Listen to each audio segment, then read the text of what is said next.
the situation that's just waiting to explode in Taiwan.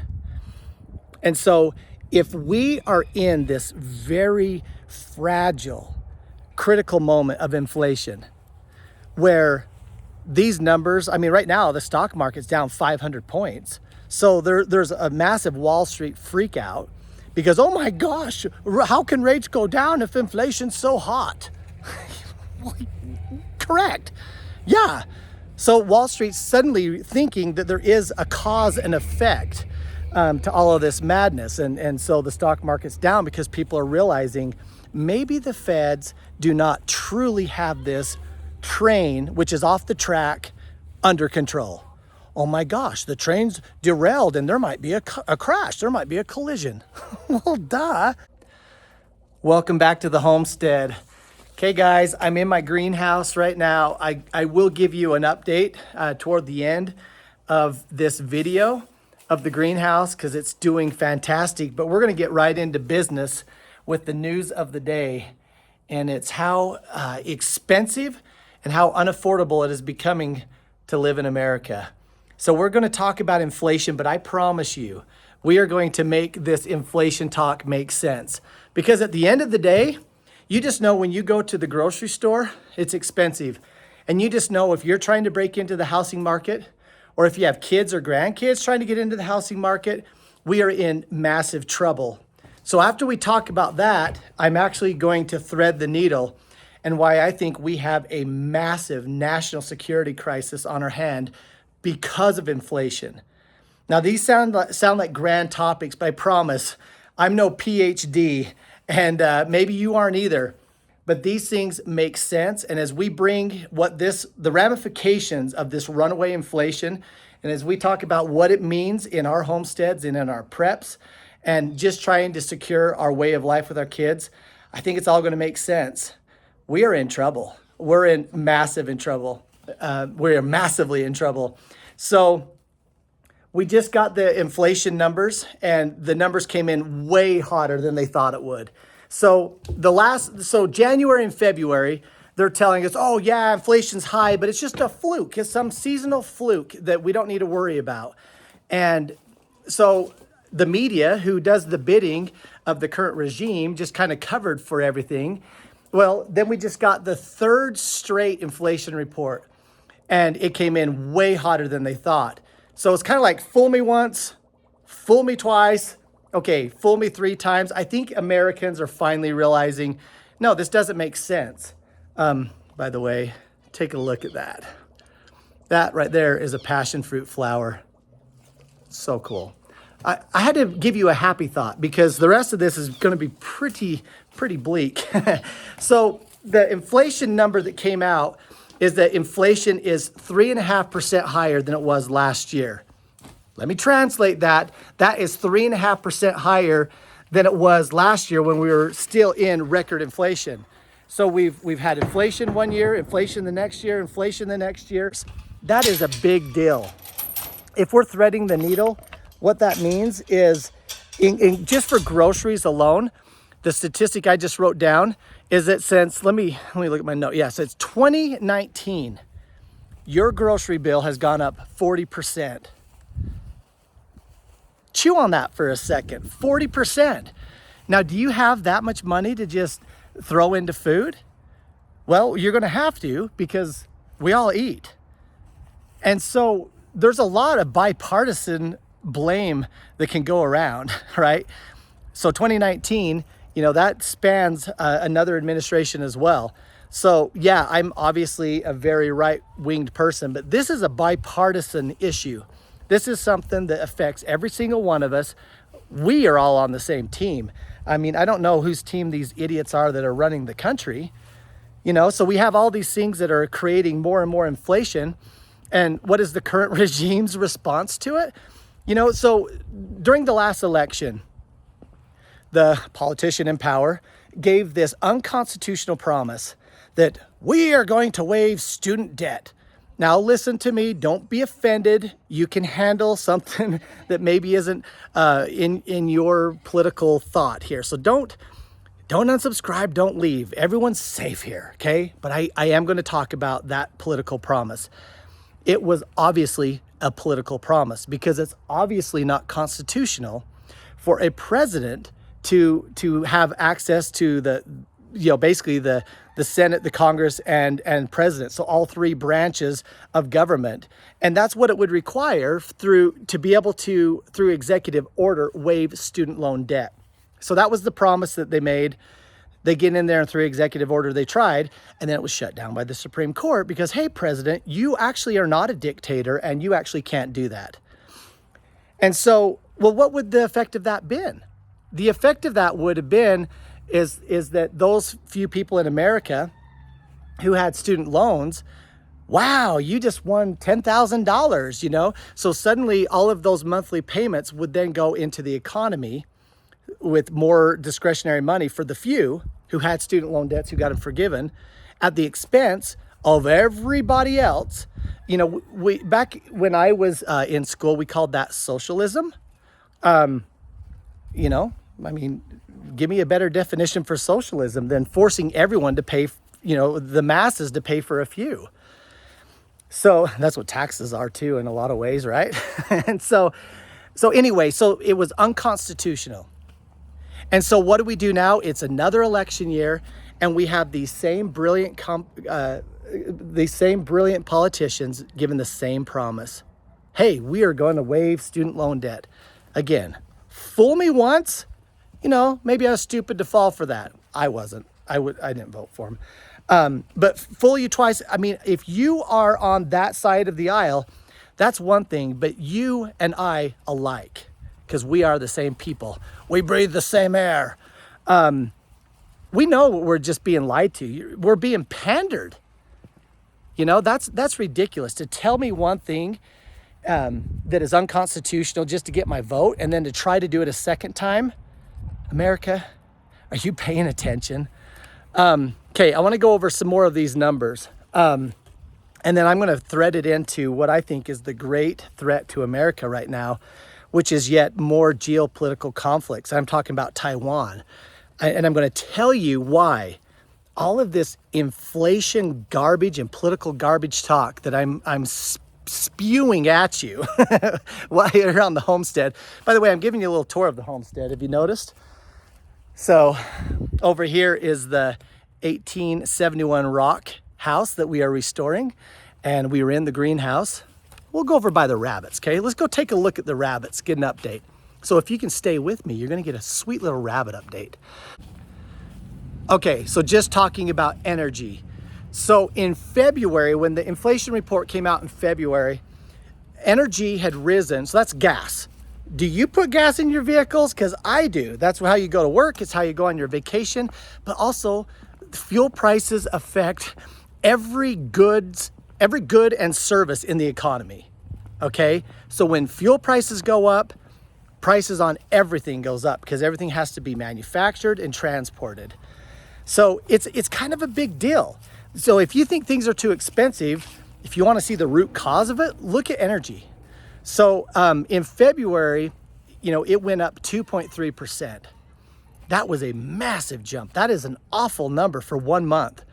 This month, on top of that, it just went another 1.1%. Guys, these percentages will absolutely destroy your budget. Promise. Well, you can see it. Do you feel richer or poorer? You might have got your little 2% raise last year if you're lucky. But with this kind of inflation, so what? You're still going backwards. Feels that way. Well, yeah, these are the numbers behind it all. This is what's affecting your ability to build your homestead, to build your preparations, or even just to get by and maintain the quality of life for your family. Groceries, 40%. 40% since 2019. That is nuts. Okay, let's go take a look at the rabbits, okay? Time out. I'm going to give you a little rabbit update. All right. First of all, the rabbits are everywhere. They breed like bunnies, baby. Oh, hold on. Let me switch the view. Look at this. Talk about a hedge from inflation. Look at my new little waters. that cool?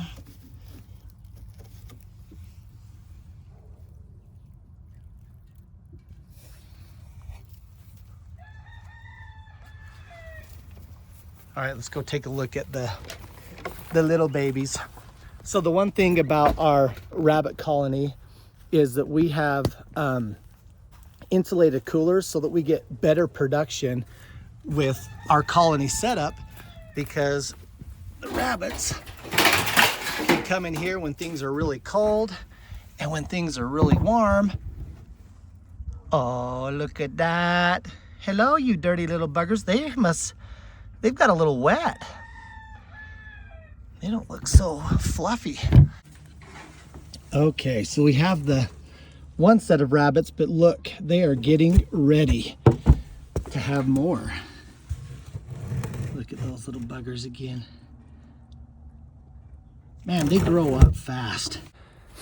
Okay, so with 3 straight monthly increases year over year, so every month they measure the inflation based off of last year. So we've had 3 different months where inflation has gone up. This is the big number that came out today. Today's Wednesday. So again, I'm trying to thread the needle what that means to America. Are we in hyperinflation? Not yet. Are we headed that way? Possibly. How does it feel? It doesn't feel right, does it? So if you wanted to have the same quality of life back in the 1980s, so the amount of money you made in the 80s compared to the expenses of houses and oil and all these things we've been talking about, today you would have to make over $170,000 a year in household income to have the same quality of life as of that in the 80s. The average income in America, the household income, so this is mom and dad, the average household income is $75,000. Woefully short to have the same quality of life. That is the problem. That's what we're talking about here. The average home price, so the single family home average price nationwide is $412,000. Now I remember, when I was breaking into the housing market, my first house was in the $100,000 range. It's just barely over $100,000. And I'm not the oldest guy on earth. I'm 45 years old. So I'm old enough to remember getting into my first house, and it was just over that 100,000 mark, and that was a big deal. And at the time I was making about 50 grand a year. So with this housing debacle from the year 2000 to 2022, the single family house increased 260%. That is the problem. If you're just wondering, how do people do it? Well, I don't know the answer to that, because these numbers are something we've never seen. So you have these politicians who are promising that, there's no problem, all is well. We can keep spending like crazy. We can keep sending money over to all these countries that are in these wars. And yet every 100 days, we add $1 trillion to our national debt. All right. This is a tranquility timeout as we look at the goats nursing on their mama. Anyway, the goats have been fantastic. If you want, I'll give you a goat video. But you got to let me know in the comments what videos you're looking for. Because as of now, you're going to get what I think is a massive warning to us as America on this inflation debacle. All right. So you have a 260% increase in housing. And the house prices have hardly dropped at all, even though rates are hovering over that 7% range. And so you have this massive increase in cost without the proportionate increase in income. And then you have the financial world, so your Secretary of Treasury and the president of the Fed talking about, the chair of the Fed talking about how we are going to aim for and achieve rate cuts later in this year, 2024. What a bunch of horse crap. I mean, how are you going to lower rates when inflation is already running so hot? Since the financial disaster of 2008, we have just papered over the crisis, which is American finance. And we've just created a digital breadline, and we haven't felt the effects of the Great Recession or all the little skirmishes up to it. Instead of allowing the free market to ebb and flow, we have created and created and created and inflated and inflated and inflated the most massive bubble ever. And so guess what? One day we have to pay for it. And it seems like right now it's happening. Now, let me tell you why I think that this is so dire. Because, if you haven't noticed, the world is on fire. There's a lot of stuff going on. So you have everything happening with Russia and Ukraine, Palestine and Israel. And the thing that I keep on feeling to be worried about is the situation that's just waiting to explode in Taiwan. And so if we are in this very fragile, critical moment of inflation, where these numbers, right now the stock market's down 500 points. So there's a massive Wall Street freak out because, oh my gosh, how can rates go down if inflation's so hot? Correct. Yeah.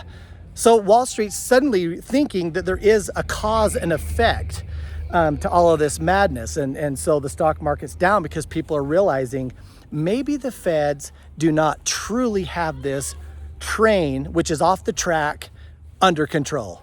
Oh my gosh, the train's derailed and there might be a crash. There might be a collision. Well, duh. So suddenly everyone's having this freak out that maybe we can't paper over everything. Okay, so in that climate, when America is really kind of pretty close to being on its knees financially, if you were Xi in China, why would you not pounce on Taiwan right at this exact moment? Let me explain. If they choose to do so, which I think that they will, probably here pretty quick, what is America going to do? We have our allies, Taiwan, and we have China, which holds over $1 trillion worth of our bonds. Well, who knows what the number is now? There's so much economic warfare going on. Do we truly know how much we are compromised with our enemies holding our debt? When I say enemies, I'm talking about the regime. I'm not talking about Chinese people, obviously. So if we want to stand up for Taiwan and they start playing with our currency and say, hey, Americans, you back off, or we're gonna dump your treasury bonds. Well, you can't do that. You'll crash our currency. What do they care? If they can gain a country and crash our currency, I know that they're tied to us, but all of this is strategic. So we've put ourselves in a position to where our political adversaries have even more power than normal because our currency and our finances are in the absolute freaking toilet. That's why you don't do this. And so will that affect our relationship with our allies? Yeah. Again, I've pointed out in other videos, look at Afghanistan. We pulled away from our allies in Afghanistan and all of those others that were doing the freedom fighting with us in Afghanistan, Great Britain and France and all these other people, we pulled out of that country without even letting our allies know. So if you think, oh, nay, come on, there's no way we're going to truly back away from our allies in Taiwan. We are going to stand by them and we have the financial strength to do so. We have the dollar. So, guys, I'm just saying that is old thinking and we need to catch up. So I think that we are at a position to where our allyship in Taiwan could be at risk. And if that's at risk, just the strategy of all of the microchips made over there, it could alter so many things. So many things could be affected if we move away from our partnership with Taiwan because we're not in a financial position to do so. Just one other threading the needle little item. I haven't researched this too much, but I saw this headline that Biden, because gas prices keep going up. And by the way, they're going up earlier than normal. It's normally June and July when gas prices go up because everyone's traveling. Well, gas prices are going up and it's starting to get a little uncomfortable. You hit that $4 range and everyone gets just a little excited. Well, it's not till June and July when it gets really bad. Are we going to see $5 gasoline again? I don't know. But what I do know is when you're in an inflationary environment, you can't control everything. You lose your ability to have an opinion that matters. So the politicians can get mad all they want. The last time we were in a gas crisis, literally President Biden went over to Saudi Arabia and told them to increase production. And by the time he was flying back, they make an announcement that they were not going to. They were going to cut production, which would make the prices go up further. That's what happens when you lose the dollar reserve status. That's what happens when you trample all over your currency. Yeah, do you remember when Tucker Carlson went and interviewed Putin, and everyone thought that was so outrageous? Anyway, one thing that the evil Putin did say is he said that when America started using their currency, basically for warfare, he said that was a strategic blunder. And I think that he's right on that, because you know what now? It's kind of like we've made that acceptable. So what do you think Russia and China is going to do at this time of steepening inflation? I won't call it hyperinflation yet, because I believe it can get a lot worse. And I believe that our adversaries are in control of it getting a lot worse. And we are in less control because we have politicians that do not know how to balance their budget. All right, blah, blah, blah. It's bad and it could get worse. So what? Well, I'll tell you, so what? There's a lot that we can do to mitigate this. There's a lot that we can do in our families and in our homesteads so that we can bring some of that power back. We can rely a little bit less on the system. We can be more self-sufficient. It's not just through greenhouses and gardens. It's through food storage. It's through building a community of like-minded people. I think that it is absolutely time to be thinking about these things. The word prepper no longer has the stigma that it used to, because we all care about our families. It does not matter your political persuasion, doesn't matter your gender, doesn't matter any of it. The true DEI, diversity, equity, inclusion, comes in the fact that we are all exactly the same people. We're all humans, and we all care deeply about our families. And I say the time has come to put your house in order. Think about it very, very strongly. We just got done with the eclipse. A lot of people were expecting something to happen on the eclipse day, which is, I don't want to say stupid, which is not my viewpoint. My viewpoint with that eclipse is that it was a sign and a wonder from heaven. I believe that.